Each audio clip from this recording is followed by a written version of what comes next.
Hello, everyone, and welcome to the first spooktacular episode of the season here at DWN Productions THC Podcast, sponsored by Fast Custom Shirts here at BOYGOB.com. Joe, I've had a not great couple days, just failing at work. How have you been? Uh, I managed to meet the deadlines that I had this week. How? I don't fucking know. But got more Fuck shit to do. you, Joe. Yeah, I should have been in the shop today, but did a little partying last night. Lisa had her fair party, which was a good time. But then I woke up with the intention of going to work, but I cracked open a beer, and Why'd you crack open a beer when you woke up, Joe? I don't know. I don't know because I'm an alcoholic. I don't know. Oh, I fucking shit. I just was drinking the day away. But then at some point during the day, my body said, "Nah, that's enough. You're done," and I just couldn't drink anymore. So I converted to full pure water. Well, I think the bigger question is are you suffering from the coronavirus again because you're back in the COVID den? I am sequestered back in the COVID room, but not because of that. It's because Lisa fell asleep in the living room, so she's Oh, crashed down on the couch, and I didn't want to wake her up or anything. So you couldn't pick her up and bring her to the bed? nah, you know, her and Skylar look kind of comfortable, so I'll leave them there for now. I'll go get them afterwards, or I'll just crash out on the floor over there. I don't fucking know. Just pull up the dog bed. Fuck it. That's true. It's pretty comfy. We'll get to that. Yeah. All right. But yeah, I'm pretty tired. Me too, and I If I don't still got to seem go back to work. if I don't seem You know. enthusiastic this episode, that's why, because I'm really fucking tired. Hey, me too. All right. Let's see if I could speed drink again. Enthusiasm free. This episode is. All right, hold on. All right. Speed drinking.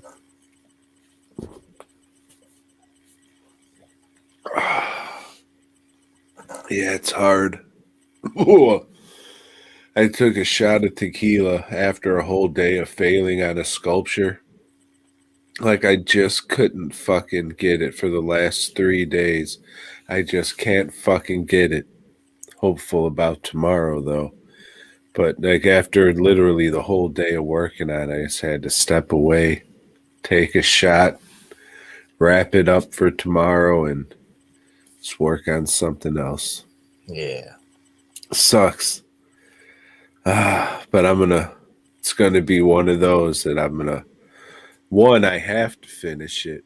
So when I do finish it, it's gonna be one of those I'm like, yeah, I got it done. Or it's gonna be like, I hope they like it. So we'll see. But luckily Tyler came over to the shop today and did a lot of painting for me, so I appreciate that. It afforded me the opportunity to fail for a third day in a row on that sculpture. So, Well, fourth time is the charm, they say. like, the pictures I got sent look nothing like the thing from the movie. Like, nothing. But the movie is like an old VHS print. So the best pictures I have are screenshots that I can only view the best on the TV in the shop, and there's only 2 of them. And the print wasn't great. So it's like really shitty, blown up VHS screen grabs. And, don't blame your tools. I understand. Yeah. But fuck. I just want to get this thing done, damn it. Well, I hope so. You all right? What the fuck are you looking at, you bug-eyed fuck? I can't find my glasses either. That's another thing that's going on today. Oh, okay. Yeah. So I didn't do it a whole lot of reading today. That's good. Yeah. In fact, haven't been doing a whole lot of reading or watching anything. I got two things to talk about. Uh, uh, All right, I got one. all right. Well, okay. So I've been more than you. Wow. That's a rarity. But yeah, I watched Metal, A Headbanger's Journey. And it's just this guy interviewing people and tracing the roots of heavy metal and exploring the different subgenres and shit. And it's really good. If you're into metal, he covers a lot of bands. Uh, he talks to Lemmy from Motorhead. He talks to Ronnie James Dio, the fucking epitome of metal. Talks to a bunch of other fucking assholes. I don't know. It's a decent. No, it's really good. What I'm saying, I'm so fucking tired. It's a really good documentary. I liked it. Um, they said this guy did that he has a YouTube channel where he does like a lot more of this shit, but I don't watch YouTube shit, so I'm not a fucking kid. In fact, you shouldn't even be watching this on YouTube, you fucks. You should listen to it because that's what podcasts are. They're for listening. With BOYGOB.com. Yeah. Well, I have a question about Metal, A Headbanger's Journey. Mm-hmm. Did they interview like talking heads, quote unquote celebrities, or was it just fans of the music? They interviewed some fans too. Like they went to Wacken, which is like one of the biggest metal festivals in the world. That's in Germany, and they talked to a lot of people there. That was just people fucking being metalheads, I guess, throwing horns and shit, talking to. I don't know. Was our boy in it? No. They talked to like some of those parent groups, that are trying to ban everything. They talked to some of them. Um, they covered like when they had the Senate hearing committees and they were trying to just fucking put labels on everything, which they did. So I don't know. I don't fucking know. Label makers were pretty popular in the 90s. They were. They were. Yeah, explicit lyrics, Tom. Explicit lyrics, which was always a selling point. That I think the fucking record companies manufactured that shit. Well, I'll look for the neon black review of this one. Yeah, you will. Just put out a new one for Tales of Halloween that I was in the middle of listening to, and then I realized, Shazam, I gotta get to the computer and do my own. So I'm here now. I'm over here now. Giving that guy shit, but he's probably got more listeners or viewers than we ever will. So I don't. He's doing his thing. Good for him. We're about the same, but he labels them like he'll do a review and say blah blah blah blah review, like you see that I put up right there. So when it searches on YouTube, like his stuff will come up. Yeah, because he labeled it properly. Now DWN's terrible or a word someone's never heard. Boy, God, what the fuck? Yeah. I'll never search that. You probably don't want to. I've never done it. I don't know. See, if I had the time to like cut out the reviews from the videos, then I could just post those as like fucking Hellraiser 3 review, and then we'll have like 83 people. But no, I don't have time. If any of you guys want to, go ahead and do it. Yeah, that's work, man. Fuck that. Yep. I got sculptures to fail on. I don't have time to chop up videos and what have you.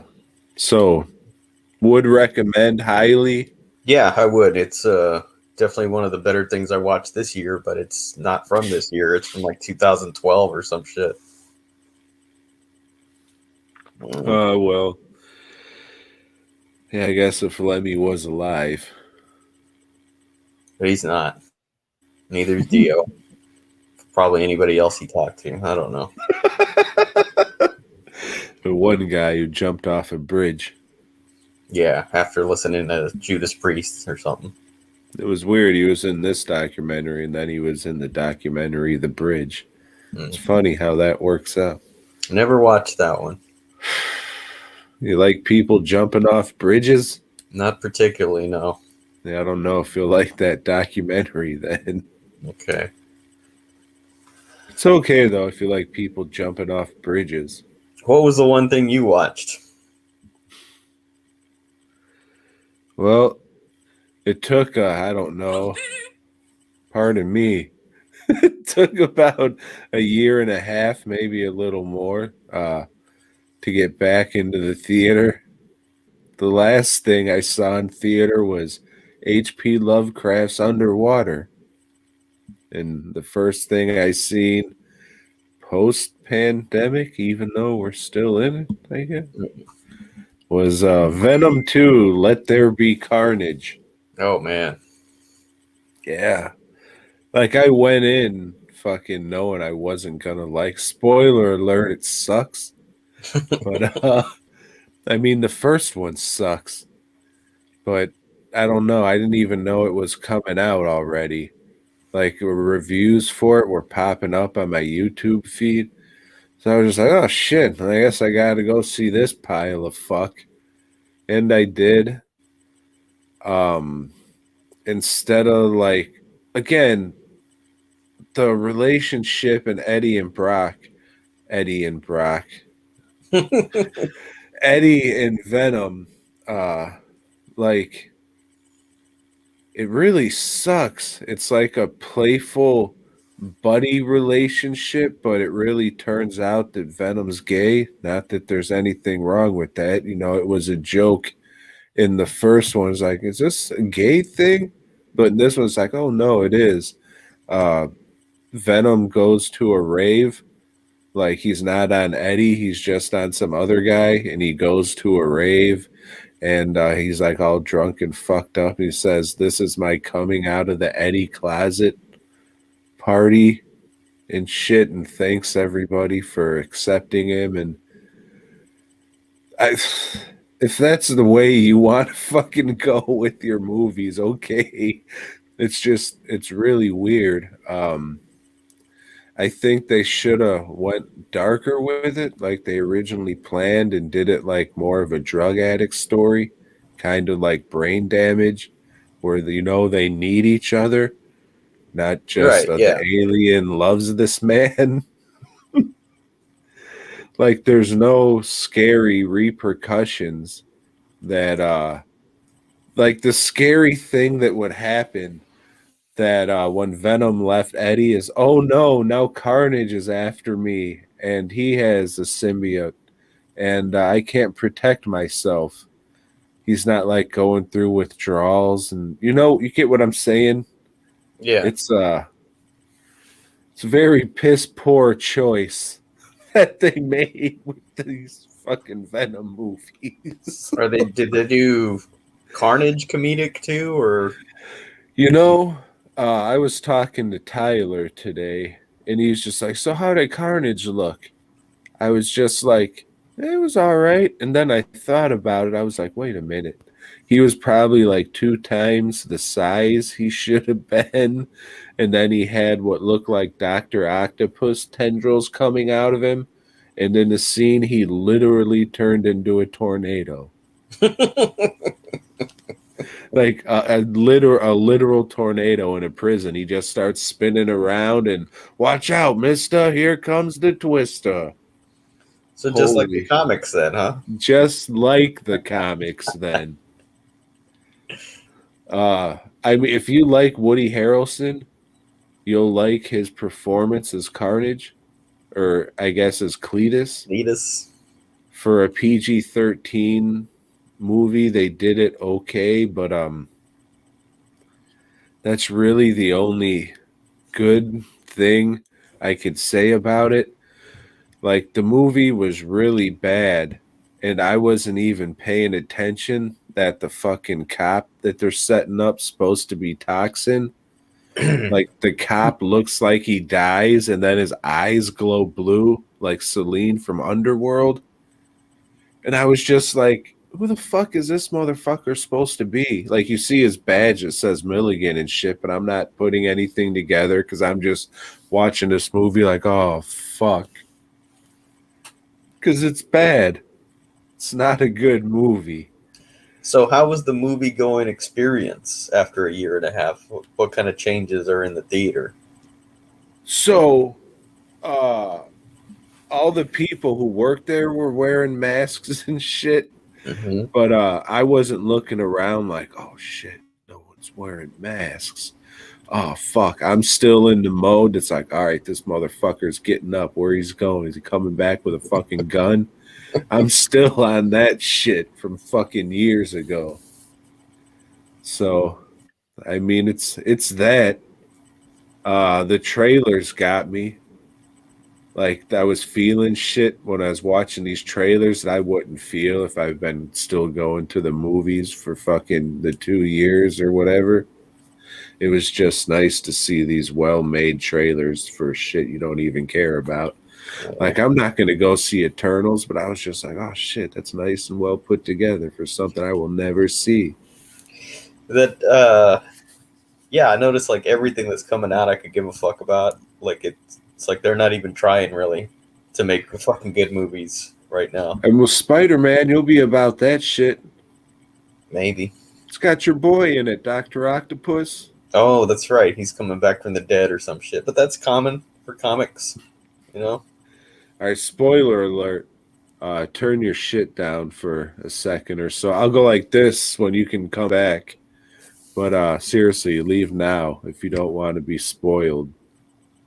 But the post-credit scene is Eddie and Venom together in a hotel room watching what the fuck are they? They're watching some Spanish sitcom or what are they called? Novellas, telenovelas. They're watching one of those things, and then like the multiverse blip thing happens, and then they get transferred to the MCU universe, and they see Spider Boy on the TV with J. Jonah Jameson, like, oh, Peter Parker's Spider Man. And then Venom goes up to fucking Spider Boy unmasked on the TV and just licks the screen. So this particular Venom is now going to be in the MCU, or is. So I mean, I guess that's something. Another. I mean, Sony's bringing more characters into Disney's universe, so there's that, I guess. But oh boy, is this rendition of Venom lousy. But you got a new Eminem song out of it, right? You know, it was Eminem and other people, Mm-hmm. and it wasn't a. It was like a more singy, like a song you would sing like a man and a woman. Or I don't know if a man and a woman would be their song, but like maybe kids nowadays. It sounded more like a love song than it would like a rap. This is a weird movie. Like the So it whole fit the tone of the movie then, right? Because it's a love story. yes. This is wacky gay buddy sci-fi something. Their choices with Venom, this series of movies is very, very weird. Just very weird. And none of it's good. Woody Harrelson was okay, but they should have kept him in that goofy fucking wig from the end of the first movie. They didn't, but man, just a lot of why are you doing it this way? And fuck, it wasn't even disappointment because I knew what the fuck it was going to be going in. I didn't even watch any of the trailers because I didn't give a fuck. It was just, well, it's out. You got to go see it now, fat boy. This ain't streaming anywhere, you fucking idiot. So, I mean, we went. I guess Lori was happy she got a pretzel for the first time in however long. So there was that. And we did go to the first showing on that screen, so it was only like $5 a ticket. So there was that. But there was people there. Poor bastards. Yeah, man. This started out and this was gonna be a R-rated dark horror movie. And now Eddie Brock's jumping in fucking lobster tanks and sucking the dick of an alien man. Or Eddie's not gay, but Venom is. So I would have to think when he's sleeping or something. Weird, very weird decisions with this. I don't know. I definitely would have went like the drug addict route, codependent. Like he needs a host and he needs the power that the symbiote gives him, and now he just loves him. Fuck. Well, I also watched some Spider-Mans. I watched Spider-Man Into the Spierverse. Good looking flick. The animation is superb. It's top notch. There's all kinds of shit going on. The little interludes they do with the origin stories, that's done really well. But the story in itself, I thought was kind of lame. You know, it's kind of weak, kind of like just the same old shit, and didn't really give a fuck. I thought they made Peter Porker like really stupid. Spider-Ham, you know, they were playing him off like a Looney Tunes character, which I thought was real fucking dumb. Spider-Gwen, is that like, was she a real comic character before this came out, or is this a result of that? Or okay, yeah, I didn't know shit about her. The Kingpin was done really fucking weird, and yeah, and You didn't feel anything when fucking Kingpin Gorilla Press, or not Gorilla Press, but just Gorilla Mitted fucking Spider-Man to death, and then it was just like, oh shit, he really just killed him like a fucking gorilla. No, I thought the Prowler was cooler here than he's ever been in the comic. You know, but still, like, what an odd choice. Let's throw the Prowler in there, and fucking Tombstone, you know, and Chick Doc Ock. And you know, I get it, it's an alternate universe or whatever, but still, it's like some of the shit was just like really fucking lame to me. Mm-hmm.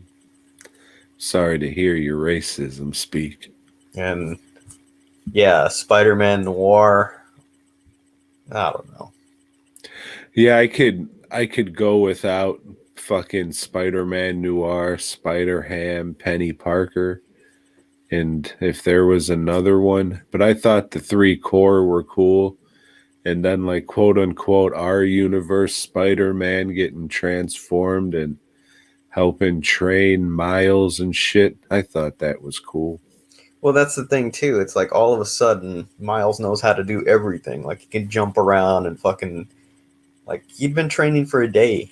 You know, they still had him like not know how to just like flip around and, you know, swing on your fucking spider webs or whatever.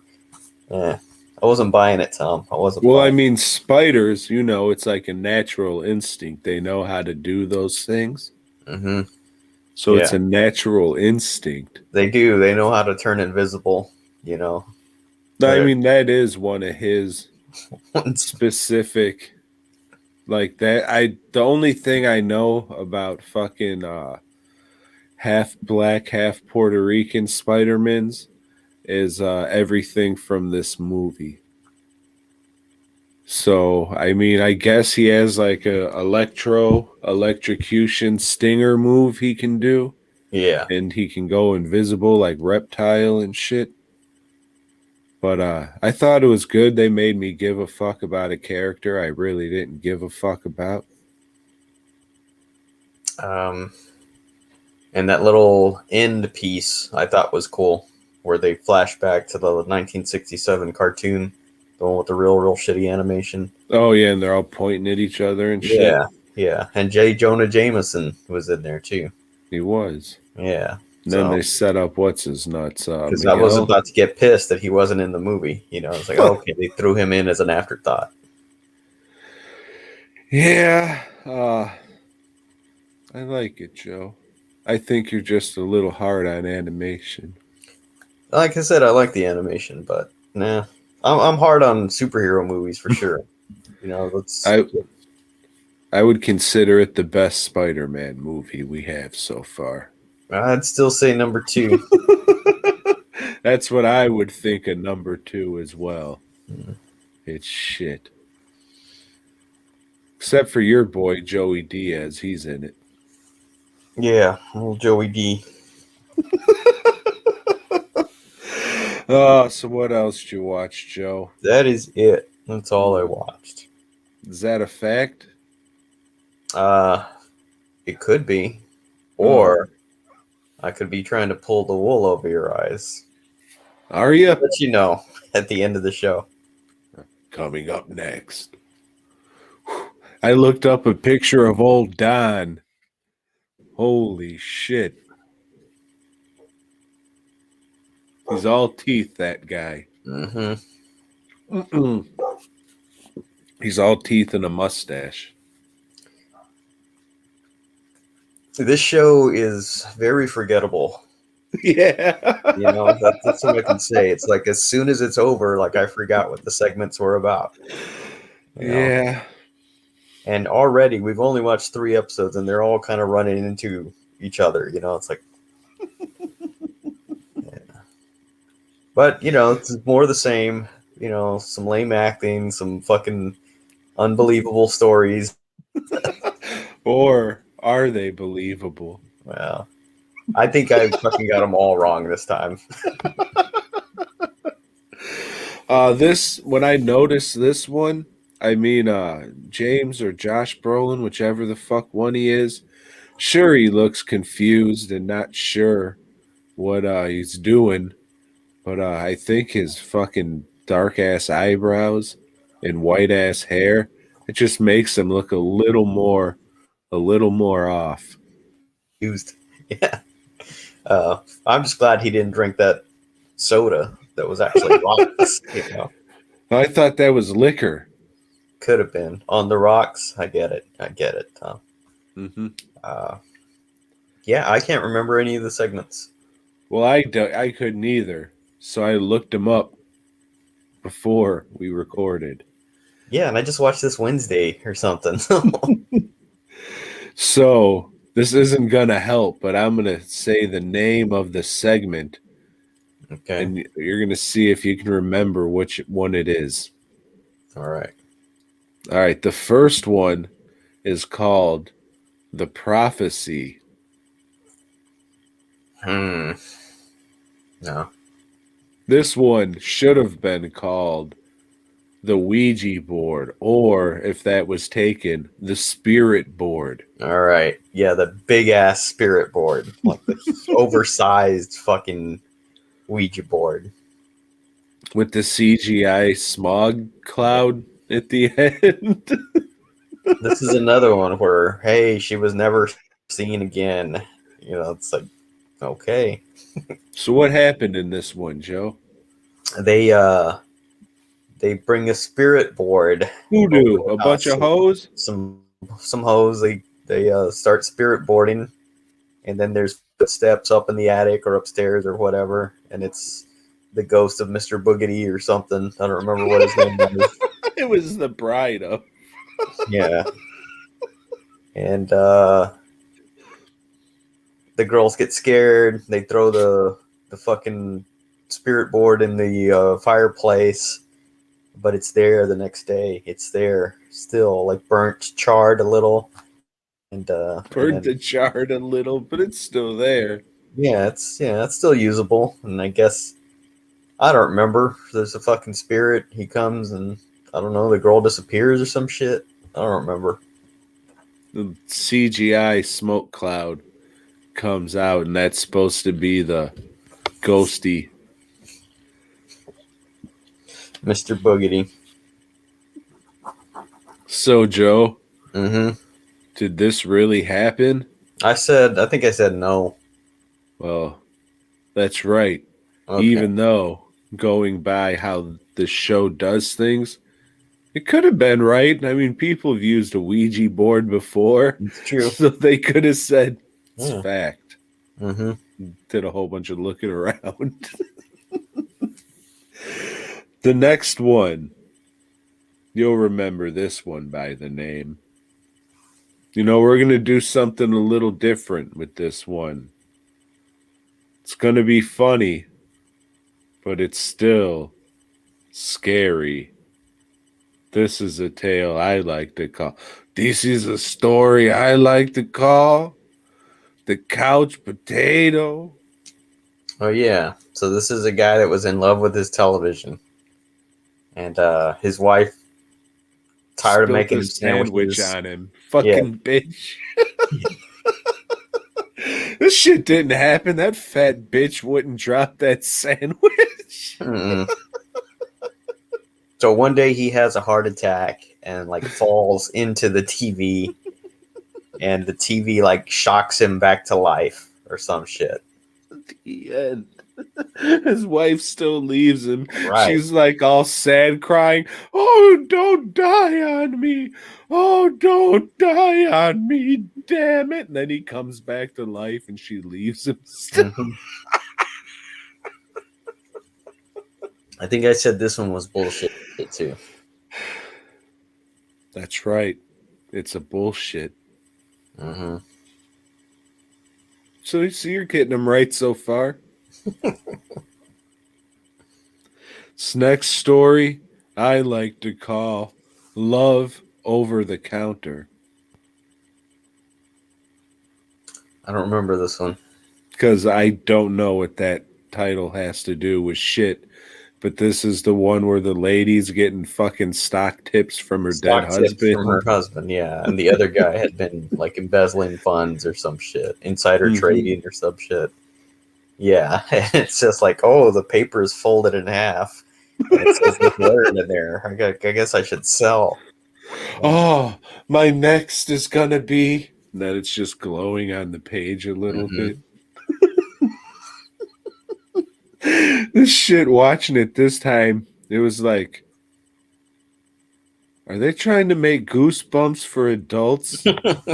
Yes, that is exactly what they were doing because this came out, I think, the same year as the Goosebumps show. They're like, oh, we're having success with this. And it was Fox, so. Yeah. So, Joe, did this really happen? I think I said no. I think I said no to all of them. Well, I think the rule of this show is 3 are definitely supposed to be fact. From what I remember. Like the last time I fucking went through and watched this, I looked up a bunch of shit about it. But I think every episode 3 are supposed to be fact.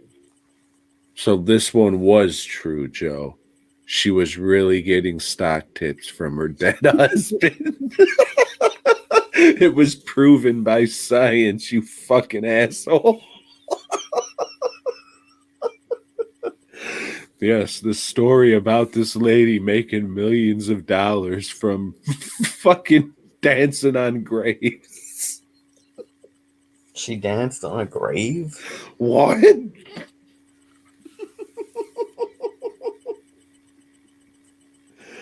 Oh, shit, I never want to watch that movie again. And then remember that fucking asshole showed up in Blade 3? Mm-hmm. Dickhead. This is a story I like to call The imaginary friend I don't remember this one. with the Oh little yeah, girl. the little girl. And this one just kind of ended. You know, this one just like it didn't go anywhere. She just had an imaginary friend. That's it. Whoever says you're getting a divorce, don't make things up. Oh no, it's true. Mm-hmm. Hey, don't pick that phone up. Your sister's dead. Oh my god. And I Go check forgot on what. the sick baby or some shit. Yeah, her friend that was. Mm-hmm. And I think there was one more at the end that was supposed to be like, but like you said, I forget what that actually was. Yeah, I don't know. So, Joe, I going with remember what she I. said like you can live in the drawer. Like Oh, your that's mom said right. you She can't just talk put to her your away. imaginary friend anymore. So like, you can Yeah. live in the drawer. She just put her in the drawer next to the Bible that you'd fucking keep there if you were in a hotel room. Right. Yeah. Yeah, I said it was bullshit. Well, that really happened. It did. It didn't really happen. She put her in the drawer. No, it was because kids had imaginary friends. No, it really was. She had imaginary friends she put in a drawer, like an Indian in the cupboard. In a cupboard. Yeah. And our final tale for tonight is one that I already forgot what the fuck it was about, so I hope you remember. And this was a chilling tale entitled The Last Man on Earth. No, I don't remember this one. All right, let's.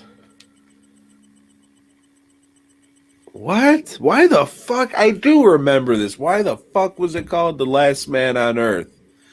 It was the fucking one with the radio. Hey, baby, meet me at the pier. Oh And then yeah. like 7 other people with the same names all showed up.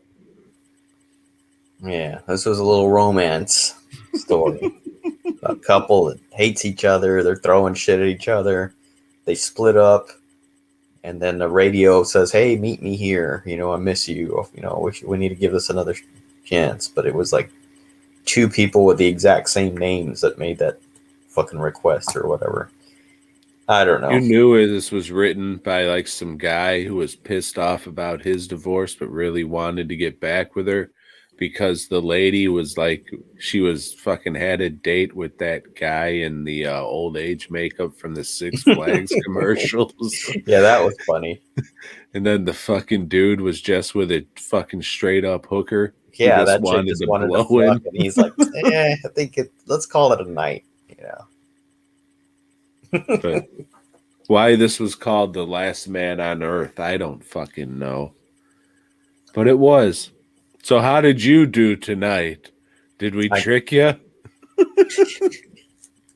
I said this one was bullshit too. Well, Joe, it really happened. This one time, a guy was listening to a radio. This one time, this couple got a divorce and got back together.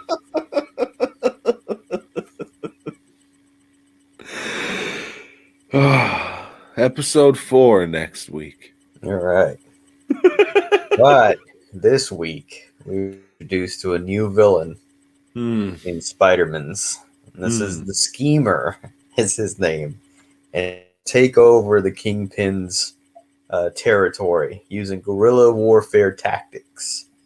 And the thing with the Schemer, what makes him a special villain is he's got a desk.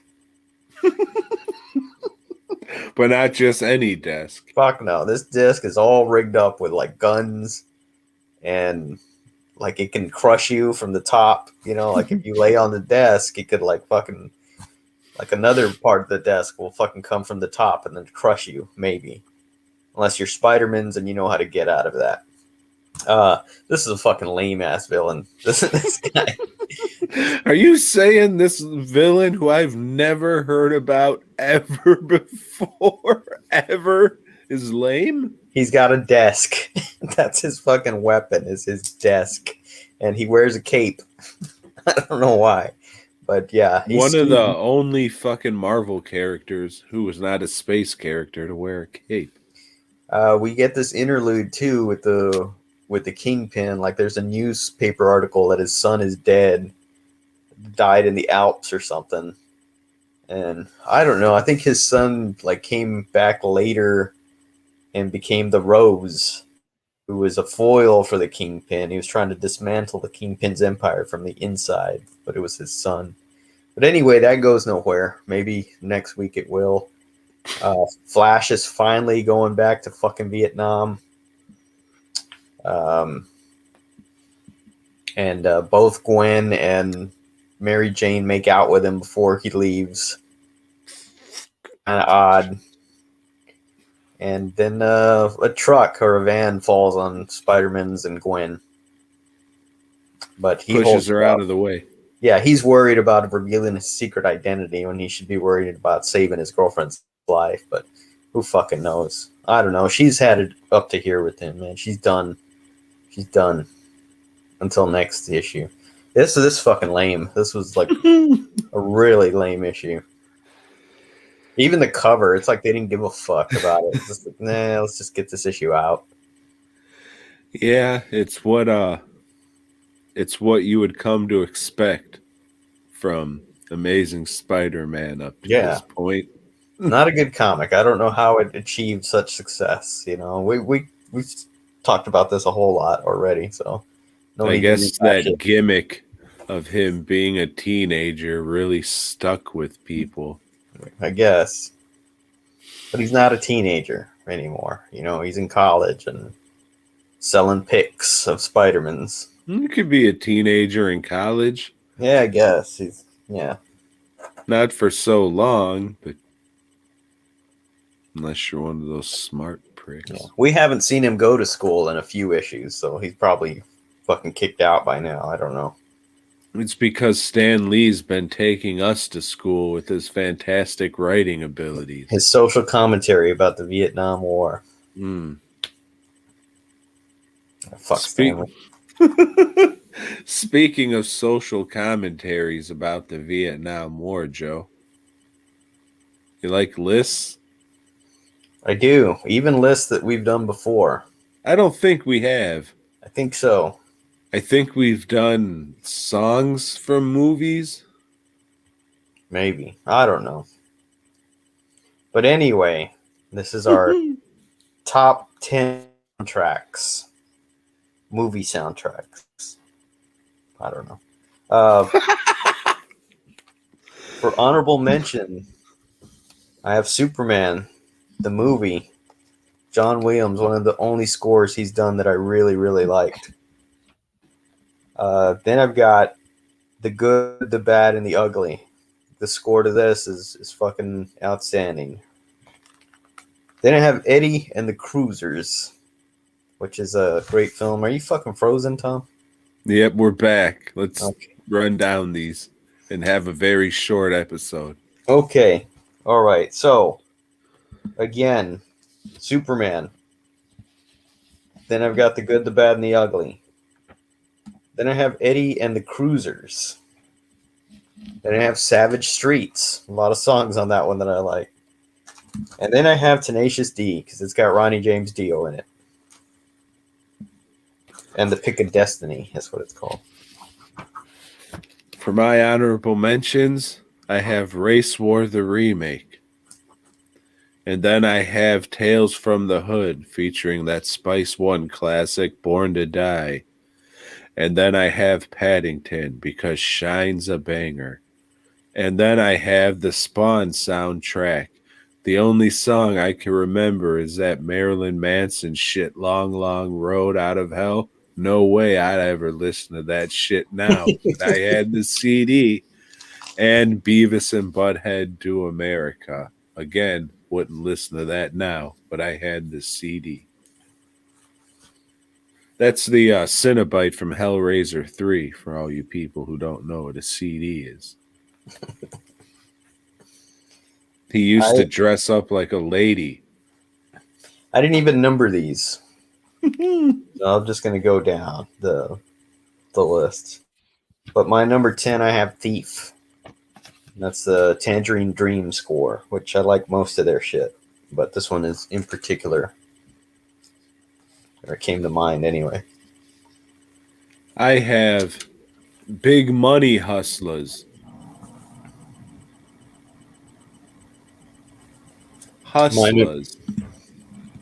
My number 9, I have Suspiria with the Goblin soundtrack, score, whatever.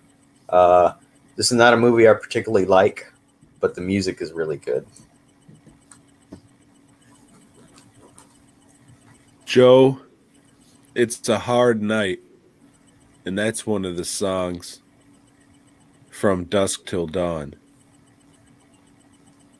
Number 9. It is. Number 8. I have Contamination. This is another Goblin scored. You love Goblin. This is one of their best ones. This is one that nobody fucking talks about or listens to. I still got a CD from it. I don't think I have it on vinyl, but damn, it's some good music.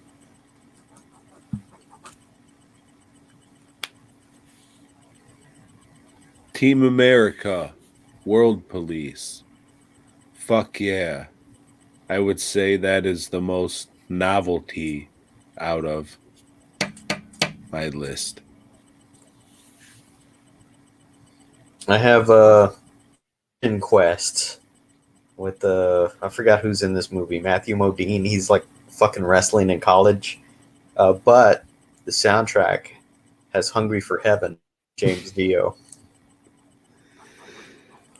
What are we at? I don't know. 7. 7. Your favorite. With the real big fish. Basketball. Number 6. I have Iron Eagle, the Lou Gossett Jr. classic that also has Ronnie James Dio on the soundtrack.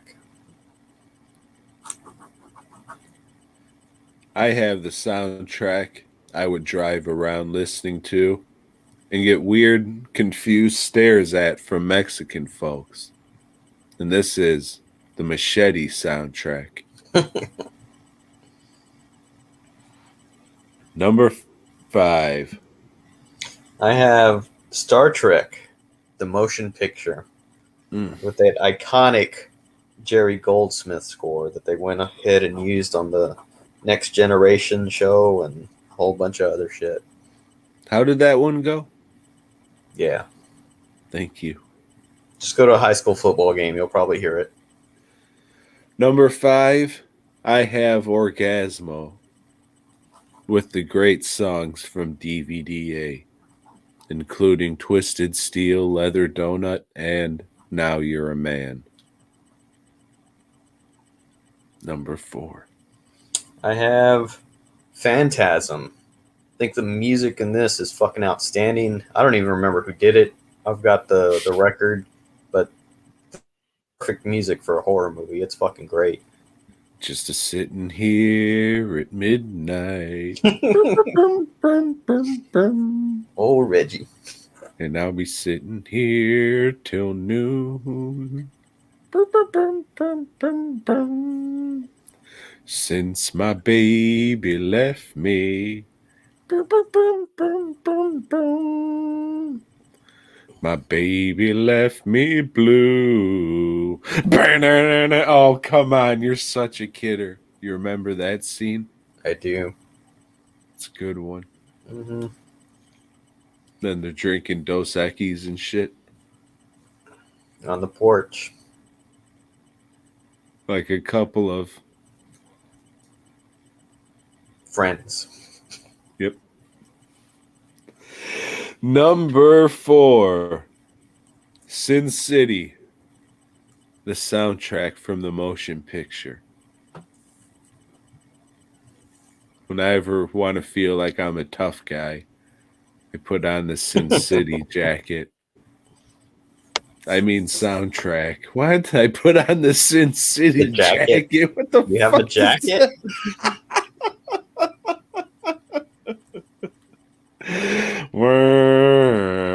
It's my Marv cosplay. Number 3. Assault on Precinct 13. It's another one of the John Carpenter scores that nobody talks about, but I think is the best one.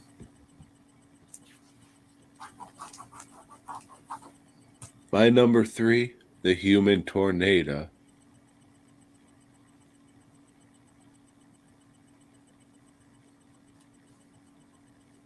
Number 2.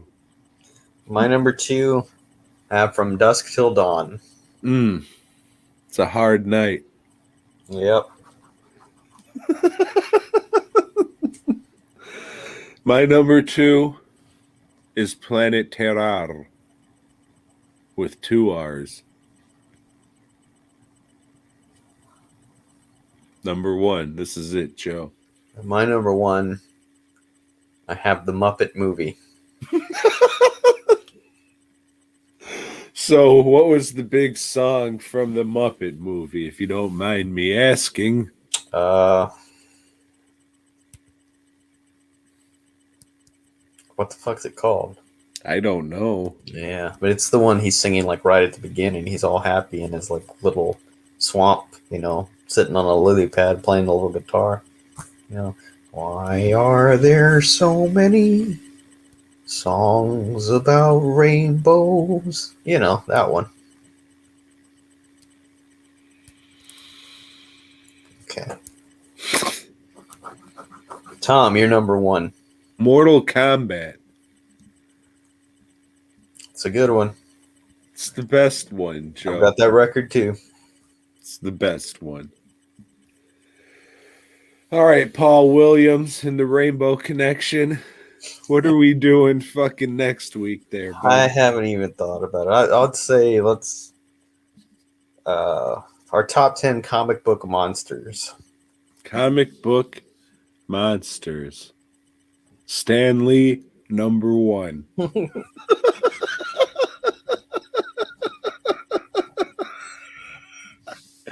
I had a great joke that I'm not going to say. So, hey, everybody. Hope you liked this very what it was episode. We're both tired old men, and we also talked about Venom 2, so there's our other excuse. Keeping it topical. You can go to dwnproductions.net and order something if you want.